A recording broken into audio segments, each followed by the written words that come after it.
in a nutshell, if I could give you in two 45 to 50-minute sessions, how to think about your business, diagnose what's broken, and actually fix that. Get clarity around what's wrong. You do that, doors start opening. Doors you didn't know were there. The second step of that is create engines, not mousetraps that go away when you stop. Last thing I'll say, if you don't have at least 2 or 3 things working in your business, that's a vulnerable place to be. And I don't say that to like fearmonger. I'm just simply saying not everything works all the time the same. And so if you want that more stable deal flow, got to have a couple spinning plates. I gave you 2 today, and we already have some sphere of influence stuff that I'm sure good with. But that would be 3 if you did everything we talked about today. Without further ado, let's dive straight into the tactics of how to build a blueprint, an engine to grow and scale your business. To be clear, the plan I want to describe today is not my opinion. It's not something I read about. It's not a coach who told me or something I heard in some sales meeting and said, that sounds interesting. This is my direct experience growing and scaling my business. I've done it. I've figured out what works, why it works. Most of what I tried to get to this point didn't work, but we put together a formula that absolutely did. And now we have the collective wisdom of my one-on-ones from all around the country in various markets executing on this plan. And I'm firsthand seeing it continue to work extremely well to break all 3 of these. So if that's of interest, let's rock and roll. As you well know, the entire industry teaches, sphere first, farm your database, stay top of mind, or says swipe your credit card for something. Just to be like crystal clear, all of that stuff is just dependencies. If you stop engaging with your sphere of influence in all those meetups, would it stop? If you stop swiping your credit card for leads, they turn it off immediately. And so when you start talking about stability, predictability, we need something that doesn't just turn on and off like a light switch. And that's what these steps will show you. There are multiple ways to grow and scale your real estate business. But this is how you can get out of the trap of when you stop, it stops. And so many of you may have heard parts of these ideas. I want to piece it together in one place because the magic is not in one of the individual activities. It's in doing it all together, compounded. I will also tell you, most people leave these events with 5 new ideas and execute on 0. That's been my experience doing these. And so rather than giving you 5 detached tactics, I'm going to put something together like a sandwich that you can action on. And I really hope you do. I cannot make this more clear. This plan is working extremely well today for all of my one-on-ones. And I'm just going to give it to you. So please, if it's something you want to do, let's try to execute, take notes, and of course, follow up with me if you have any follow-up questions. The premise here is every listing should try to create a second one. Every buyer closing, the same. So if a transaction doesn't generate more opportunities, more leads, it was completely underutilized. Drop in the chat if you've had a buyer or a seller deal in the last quarter that you got like a second opportunity from. Maybe in the last 6 months. Anyone have a listing? They got a neighbor lead coming in, or maybe a sign call that they closed with a buyer. Maybe you're on the buy side and it led to, I don't know, a referral. Yeah, seeing some yeses in the chat. That's wonderful. Let's create an engine out of it. There's something very powerful about transactions compounding into more. Yeah, I'm loving it. Listing, buyer, lead, yeah. So we all understand in theory, this is something that works. Fair to say? I'm going to give you the playbook. I call it my listings to listings plan, buyers to buyers plan. And it's really just rooted in simple but compounded activities. Keep using that word, but you'll see why. Let's start with the listing side. That was the what. Every transaction creates a second one. This now turns into the how. I know there's 3 and 3, but I want to conceptually break those apart. The what is every transaction should create a second one. Get it? This is how we then do it. Number 1, direct mail. Yes, it's still red hot, maybe hotter than ever. We'll talk about what makes it stupid versus very effective. And like anything, just doing the thing unimaginatively isn't good. It's the way you do something, not just the thing itself. There's events, and then there's outreach. One of these by themselves isn't that exciting. You put all 3 together around your transactions. We're going to focus on listings first and pivot into buyers. This is how you create multiple inbound opportunities. Inbound meaning people are coming to you. You don't have to go chase them. It's perfect. So let's talk about all 3. Direct mail. Every time you get a listing, not 1 piece, but 3 pieces of mail. Let's say to the nearest 100 neighbors. Maybe it's 50, maybe it's 200, maybe it's more than that. But the goal here is to create an audience of nearby neighbors, and we do 3, not 1 piece of mail. I promise you, a lot of agents send a just listed piece and they don't get anything from it. They say, I've tried this, it doesn't work. Very rarely, if ever, have they admitted to sending 3 pieces to the same audience at various points in the transaction. This is where you will find opportunity. 1 thing gets ignored and tuned out, 3 doesn't. But more importantly, 2 and 3 with key messaging will get inbound leads. A just listed, a just sold doesn't do that. So let's start. This is a simple framework. Announce the listing. When it goes pending, tell the story. What did you do well? What went well? And if nothing went well, there's always something that you could highlight. Prepared it, got it to market, sold it for the best possible outcome. We manage the process end to end. But tell the story. Every pending has a success story at the core of it. And then sold becomes, from the sale, we have a list of buyers still looking. I'll explain how that all works. But it's a great statement to engage interest. See, what most agents don't realize is that sellers in your market, even if you're targeting a certain area, have this very much recency bias baked into who they reach out to. 50% of your target market is unavailable, no matter how great your marketing is. We touched on this on Tuesday, but I'll remind you, those folks have a best friend. They have a great real estate relationship. They've got someone like you in their life. They're not calling anyone else when it's time to sell. But that's about 50%. The other 50% are open. That's who this is designed to engage with. So if you're sending 1 piece of mail, try all 3. I will send some examples, but that's the cadence. The second part is events. There are 2 types of events that work extremely well. One is either an enhanced open house, not just any old open house, but more importantly, a neighbors only event. And by the way, you can do both. But the 2 events that work best are these 2. And think of it this way. Your open house, your neighbors only event is not for the buyers. It's a seller prospecting event. What does that mean? If it's a neighbors only event, let's treat it as we are looking for those neighborhood leads coming in, people that are nosy neighbors, and we're trying to get the story. People will tell you, yeah, we've been here X amount of time. We'll be selling a year or 2 from now. Take a note. Which house are they? What's their name? Take a note. I'll tell you what to do with it here in a couple minutes. But we're just looking for those stories. Enhanced open houses, there's a method to the madness, but if you treat your open houses not as buyer leads, but for seller leads, this becomes a really effective strategy. So we're looking out for the neighbor across the street, less so about which buyers are walking in, considering the property. An enhanced open house, the way we teach it, does something fundamental that most open houses miss. What I like to do when I travel to Compass markets as one of the coaches, I wander into open houses if I'm around on a weekend. If I'm in a market on a Saturday or Sunday, I don't say I'm in real estate. I don't say I'm a coach. I just pretend like I'm trying to buy a house or considering it. So I get a lot of agents prospecting me on the way in. And of course, I tell them eventually. But I notice there's a big miss with many of them. The first question, the first thing that happens is, where are you coming from? Please sign in. Who are you? Take. Those are taking questions. What if the first thing that happened is they walk in and you give them something of value? Hey, we've got some cookies and water here. Can I grab you one? By the way, where are you coming from? Completely shifts the dynamic. When you give something first, people are more receptive to your question thereafter. Said differently, ask a couple questions that give things first before you ask a couple questions that you are clearly interested in receiving the answers to. People can figure that out. So lots of directional signs make it really easy for a neighbor to be like, what is going on at the house down the street? My coach back in the day was like, no less than 20 for every listing unless you're in the city and you just can't do it. 20 is a lot, but it works. Damn it if it works. Lots of signs don't get ignored. Light catering gives you a chance to give something on the way in. This costs you $10 or $15, bottles of water and cookies. My favorite, the bakery down the street, fresh baked cookies, bottle of water.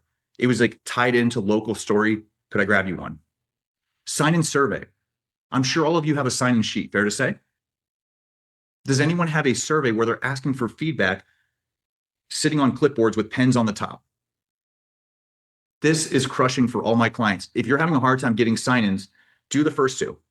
But then rather than saying, please sign in, why don't you say, we would appreciate feedback. Here's a clipboard. I don't know why people that wouldn't sign in are glad to write answers to a few feedback related questions. How was your experience? Is the home an average, above average, below average condition? Is it priced well, too high, too low? And then you put the agent signing stuff on the bottom. But there's something about a physical clipboard and a pen with a fun survey that gets people signing in like crazy. Try it out. Try it out. And if you haven't, a single clue of how to do it, throw an AI. Give me a simple sign-in survey that gets feedback from prospects that walk into my open house. Who are you really after here? Sellers. But second to that, you also have the ability, if you do a big event like this, you invited them with direct mail, let's say, or at least alerted them of the listing. Now you're doing a big, obnoxious looking open house where people are coming in the door. Some of those may be neighbors. Even if they don't show up to your event, you're building credibility that you might be their best choice if the rest of your marketing is going to land. The opportunity is to impress sellers with what you're doing that are high visible activities. This is where the event starts to really make sense. But that mail alone is incomplete. There's a third layer to this. Last thing I'll say about the enhanced open house, try something like we have a 24 by 36 sitting on an easel called phone board. You go to Kinko's, you can print out a message that says, if you're scrolling Zillow, you're not seeing all the listings available in your market. Want more information? QR code. Or ask me about listings that are not on Zillow.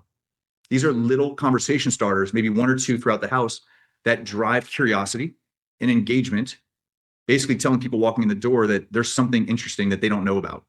So there's that. Maybe you have a program like Concierge. Maybe you have something specific that your team, your group, you as an agent do that's just above and beyond for your clients.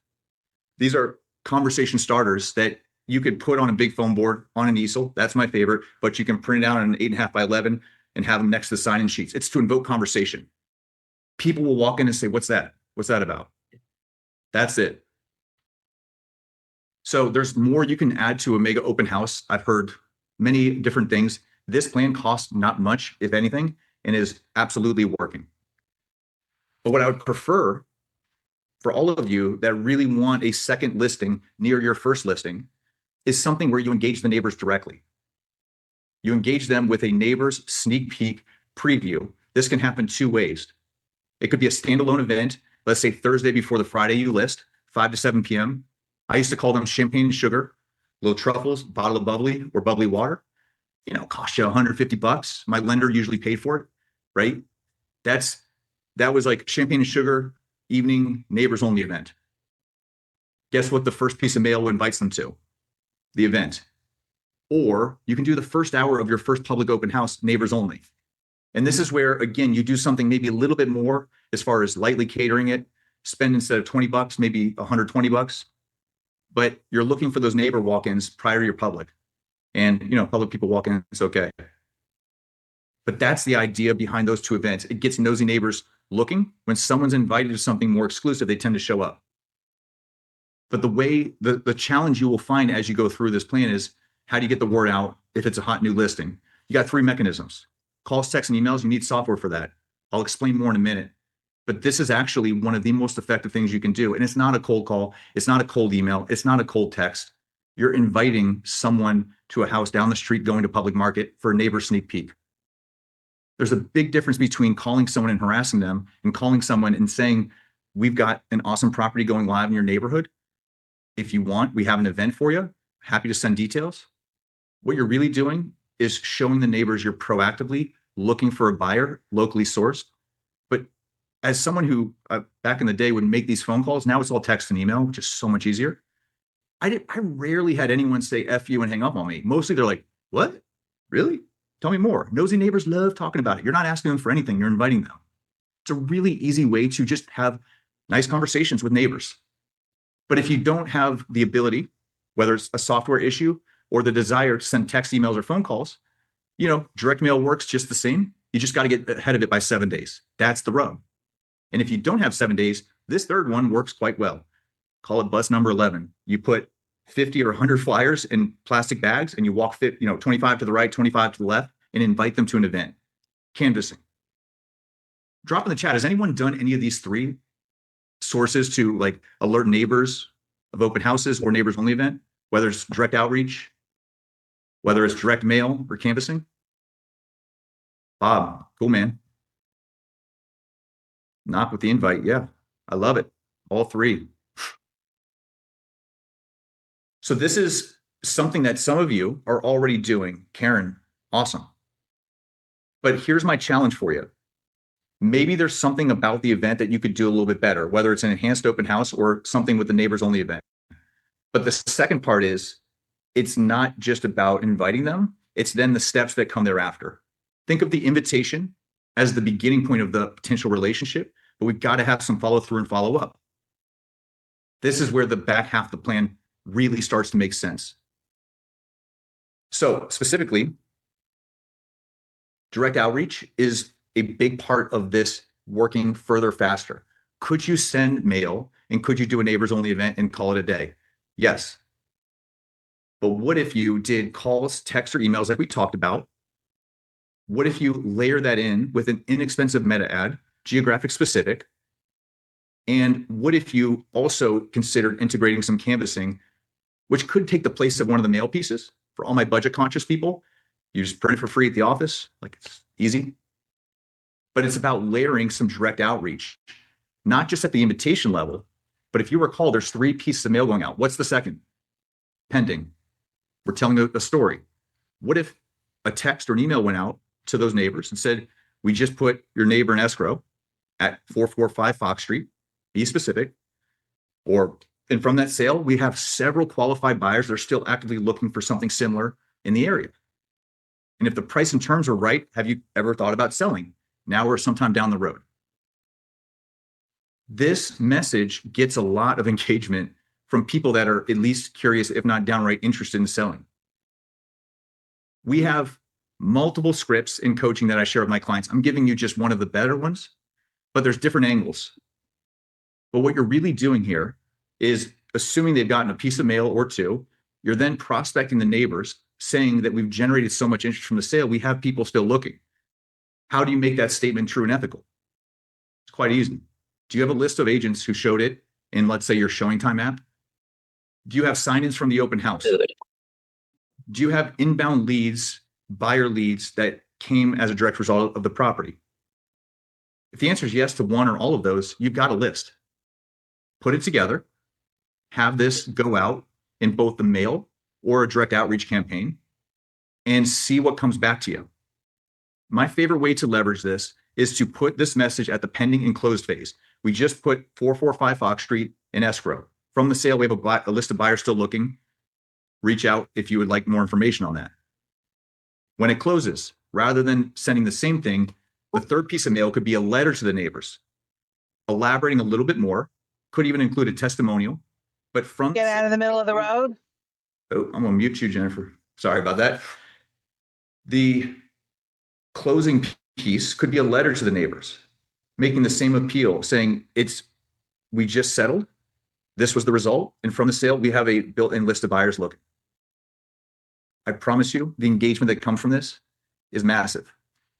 Now, if you notice something, we did 3 seemingly detached activities, but compound on top of each other. Direct mail, not once, but 3 times, with specific messaging to mirror the direct outreach. Meta ads, not once, but we can run 3 different ads that run for the duration we want them to, saying the same thing. And if you're on a budget, you can mostly just canvas this and do the direct outreach part. But if you were to not do one of these things some of the time, but all of them each time you're excited about the listing, what I can promise you is inbound hand raisers enter your business. Inbound hand raisers look like maybe not now, but next year we are looking to sell. Guess what you just got? A lead that you should be following up with between now and next year that you didn't have and wouldn't otherwise have gotten. They're not going to self-identify unless you give them a reason to. But all of these are designed to get engagement flowing. I'll show you this on the buyer side as well. Before I go any further, anyone have questions up until this point?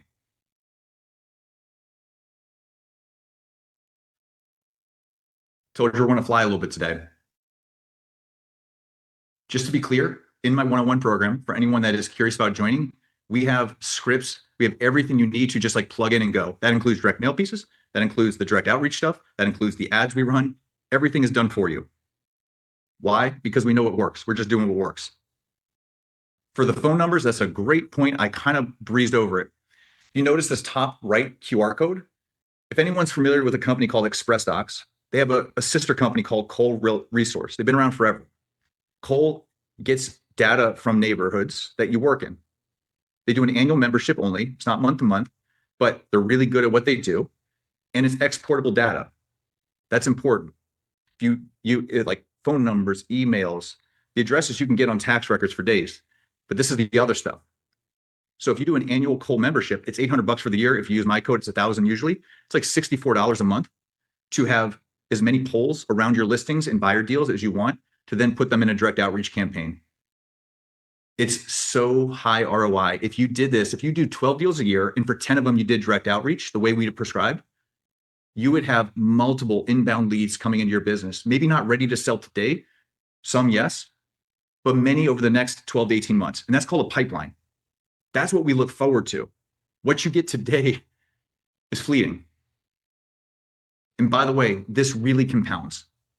So I've got clients doing this across the board. Almost everyone uses Cole. I don't care who you use. There's Vulcan 7. They don't allow you to, Vulcan's $300 a month, $329 a month.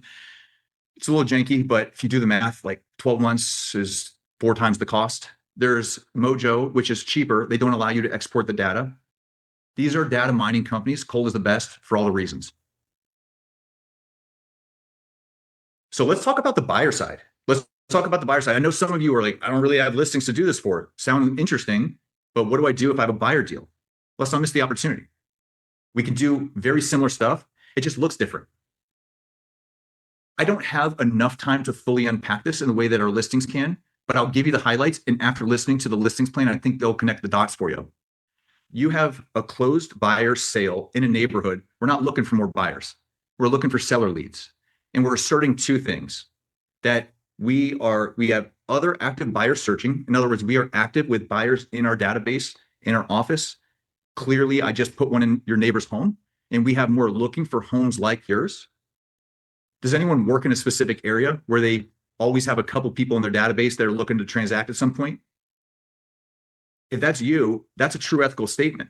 If you play matchmaker with something offline, not publicly listed, there might be a great buyer lead either at your office or in your database that you could play matchmaker with. But you're using I did it for your neighbor recently as the proof that you're legit. So we have the active buyer searching, still have those. Or you could just say we do a lot of work in the area and are looking to find more properties for our buyers in waiting. So you either have an active buyer searching or we just do a lot of work and we've always got buyers in waiting. So these are 2 messages that get a lot of attention from sellers.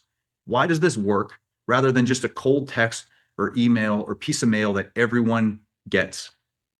Because they can Google this shit and see you and the closing and the name, and it's like 7 doors down from me. It's verifiable. It's very credible, especially if you leverage the specifics. We helped your neighbor at 445 Fox Street settle last month for a record price. We at our office in this location have many more buyers looking for homes just like yours, specifically 3 or more beds, 2 or more baths, at least 1,500 square feet. If that's you, I would love to see if we could play matchmaker with one of our qualified buyers in waiting. A discreet, offline, no obligation conversation is all I'm looking to have. That's not a cold call. That's not a cold text. That's not a cold DM. That's outreach with a legitimate reason. So if you're to look at the same side of this, listings, 3 pieces of mail, 3 times direct outreach, and you got the event. The only thing different is you don't have the event. Caveat though, we'll come back to the event in a second. But you still have the ability to do a couple pieces of mail, and you still have the ability to do direct outreach. I teach this in depth for all my buyer heavy coaching clients. This is how they're getting their first listings in many cases, or at least the listings they want more of, said differently. So in fact, this is just to show you how it works, because the second question you're going to ask, if you're not already thinking it, how do I do a direct outreach plan? I have Compass CRM. I have follow-up. Like, people have different technology, right? Well, you would be correct to say a lot of that stuff would be you still firing out one by one text messages on your phone, in your email. I'm a systems guy who likes to build and scale with efficiency. That is not efficient. It's how we used to have to do it. In today's world, you don't have to do that. If you have the data, you dial in the messaging, you can get mass communication done. Did anyone get any text reminders from me for this event? It's the same technology. In fact, I built it myself. It's called Fox 360. I'm not here to sell it to you. It's only available to my one-on-one clients. But this is what it looks like.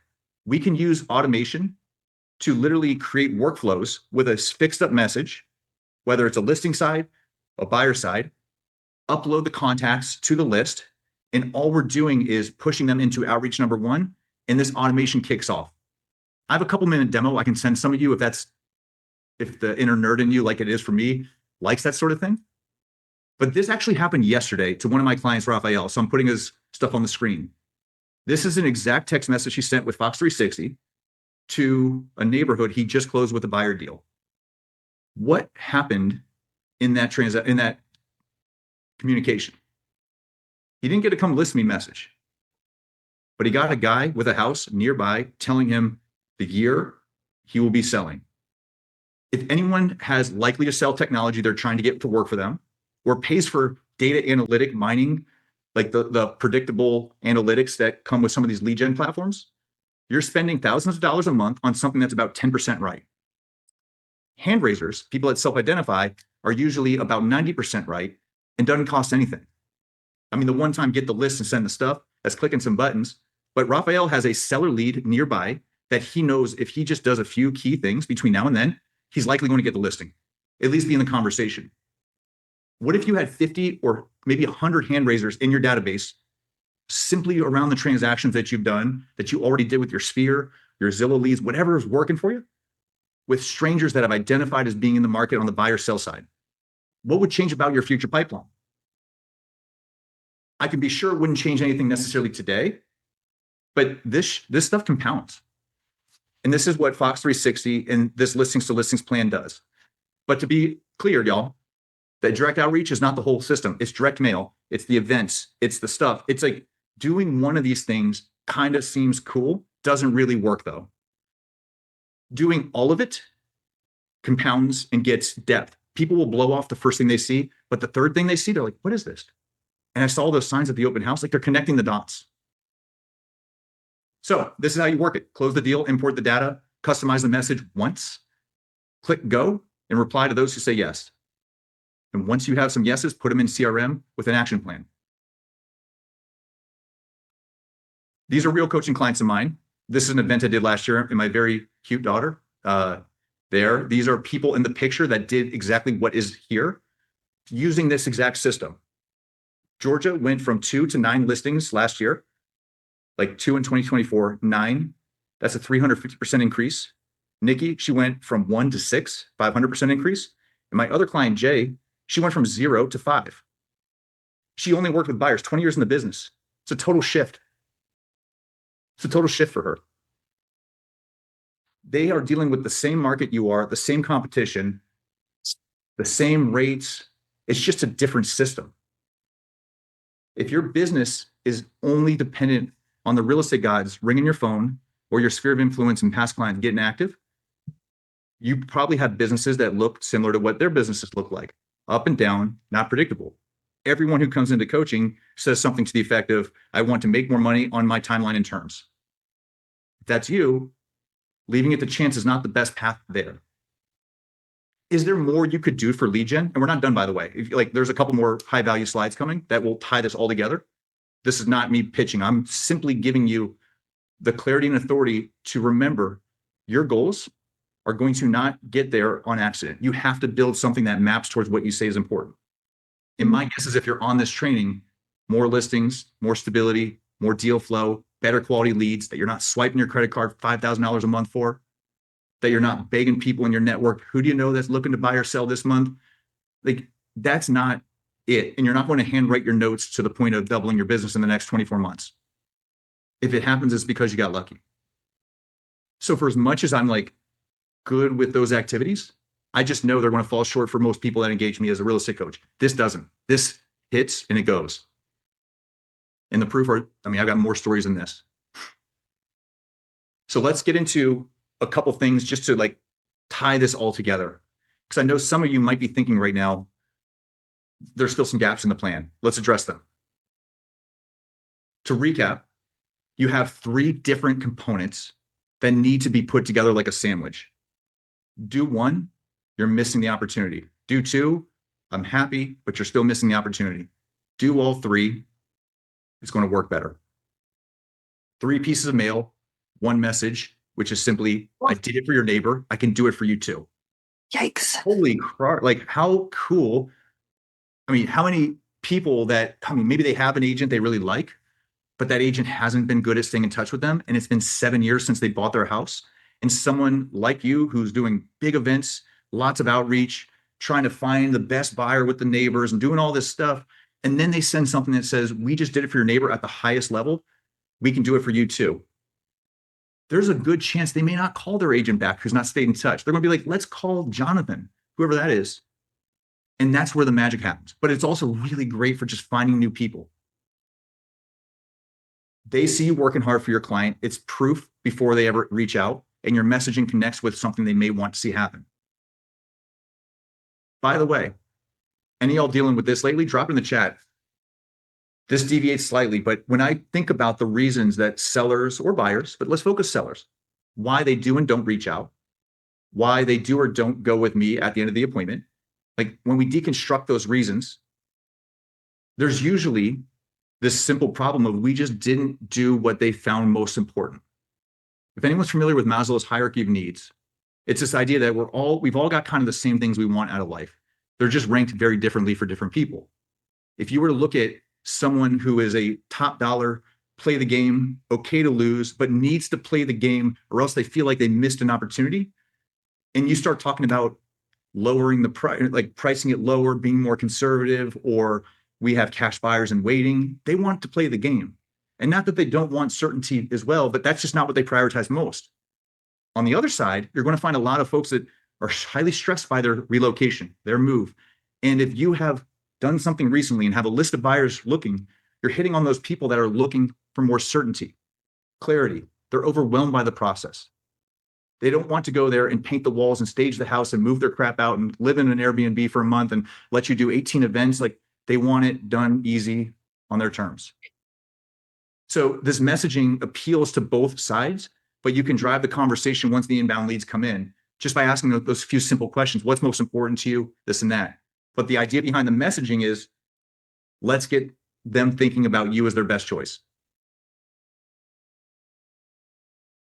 Next step, what if you got some of these hand raisers? This will produce them. Promise. Unless you're the first person I've coached that it doesn't work for. Follow-up is the way the magic will happen.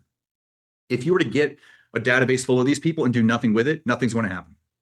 So there's a second piece to the puzzle. You work so hard for the opportunity. If it goes right away, there's nothing left to do. You just go. You got a sign in the front yard 30 days later with a neighbor down the street. That's ideal. But the 12 to 18 month, let's say the 6 to 18 month person that you meet and talk with, how do you deal with them?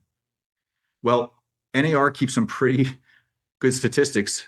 Drop in the chat if anyone knows the answer to this. On average, how many times does an agent follow up with a lead or prospect? I'm talking a stranger, not a sphere person, a sign call, a neighbor they met. On average, how many times does an agent follow up with that person before they just write them off? Diana's the first one to go. 1, you'd be mostly right. 2/3 of our industry, 66-ish%, will not follow up 3 times. Half do once, a little bit more do 2, but 2/3 won't follow up a 3rd time with one of these people. Less than 10% follow up 5 times. This is the fact. Most leads need no less than 5 follow-up attempts before a buying decision is made. And when I say buying decision, I don't mean buying a house. I mean agreeing to meet for coffee. I mean the listing appointment. It sometimes is the call back before a decision to move forward is made with some forward motion. Strangers we're talking about. Your past clients don't need that, right? Your sphere doesn't need that. I'm talking about these neighbors you're meeting. 5 follow-up attempts is what they actually mostly need. It's about 80% require 5. So if you were to just be a math person and think less than 10% of my competition is following up 5 times, 4 and 5 leads need 5 times, where's your competitive advantage? Just do better. You will do don't meet a neighbor and hope they call you back a year later. Just have a way to stay in touch. And the question is well, what the heck do I say? They said they're selling in 2028. Raphael, my client, I'll give you the simplest framework, 20 years in the business, 100 grand spent on being coached, sales training, all of the things distilled into a easy way to follow up with all these types of people. And this, to be clear, is where you will absolutely see the results. And if you don't, you won't. Every follow-up that you do with anyone that ain't your best friend, your sphere, or past client should invoke one of two things: connection, builds the relationship, deepens the hooks in the relationship, or curiosity, fear of missing out. Humans, I don't care where AI takes us, humans like these two things best. They don't want to be left behind, nor do they want to feel disconnected from the people they bring into their life. What most agents do when they follow up is they do just checking in with you. If you were my coaching client and we heard the words just checking in, I'd make fun of you until that was out of your vocabulary forever, forever, forever. Not because I'm a making fun person. I just love you and want you to succeed. And just checking in doesn't work anymore. Not that it ever really did, but what does work is building more connection or curiosity. Now I'll give you a framework on the next slide if you're like, okay, how does that work? But just drill in your mind those two things. If your message doesn't create connection or spark interest, curiosity, don't send it. Don't make a phone call that says, just checking on your real estate life. Say, you came to mind, I was in your neighborhood, thought of you, and it made me want to reach out. Connection, thought of you. You're saying the same darn thing, just one, the person will receive better. So what does that look like? Here's a PDF. We have lots of these PDFs in my coaching library that all my one-on-one clients get. But this is the 4-step framework. It's one of 14 or 15 pages in the framework, but it shows you exactly how to do this. And with AI, the way it is now, to help you write the messaging, super easy to do. The connection side of it is thinking of you. This reminded me of you. I saw something and you came to mind. If you're working with a buyer lead, you met at an open house a year ago, you could say, I was actually in the neighborhood where we met at that open house. Made me think of you. Like that sort of opening crushes. But here's the 4 steps. Acknowledge. Reference the last time you connected. So this works 2 ways. Number 1, if it's been a while, just say, hey, I know it's been a while. We actually spoke last March. I've been busy. My apologies. However, in this step 2, wanted to reach out because you came to mind. I was in the neighborhood and it made me think of you. It made me think of our conversation. Pick something on the connection side. The reason, and then adding value, some type of market insight. The market, not sure if you're interested in this, in the market itself, but it's moving fast. Rates didn't come down like we thought, but inventory remains tight, yada, yada. You know your market. Give some type of insight. Oh, by the way, anything new with your real estate life, I'd love to reconnect. Oh, by the way, anything new going on? If you're on a phone call, tuck the ask at number 4, the invite. Curiosity for some of your leads that are ghosting you or not getting back to you. That could look like, I found this off market for a different client. It made me think of our conversation. I'm not sure it's a perfect fit, but we haven't really caught up in a while on exactly where your home search stays. So I wanted to reach out. That's 1 and 2 in action. Here's what's going on in the market. Would you like me to send it over? That's the invite. Would you like more details? So this framework on both sides works quite well. Take a picture of this. If you have notes in CRM, say I want to lean into connection using this framework, and let it spit out a nice email. Send those one by one. The second part is, if a client that you have, or not a client, excuse me, a lead you met, going back to my Raphael example, does anyone remember what that lead was saying? 2028. So if you're my client, and you asked me this, what in the heck do I do for the next 18 months that without harassing them and just checking in, but staying in touch and following up so we don't leave it to chance? Well, we can use this framework the same way.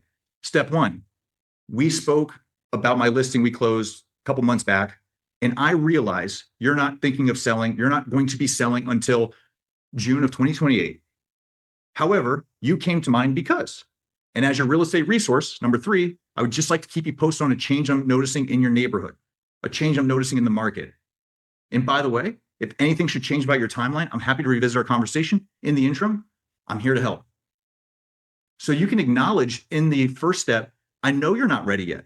You're good. I'm not calling you to get you to buy or sell sooner. I'm just acknowledging first, I know this is not your timeline, but as your real estate resource, because you came to mind, I wanted you to have something of value. PS. Drop in the chat if this is making sense. Not because it's I know it's it's there, but is this connecting with maybe the challenge of how to follow up a little bit better?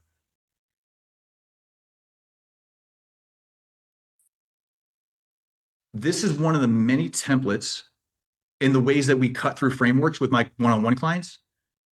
Everyone like who comes to real estate coaching, and for some of you who have done real estate coaching, you already know what I'm going to say.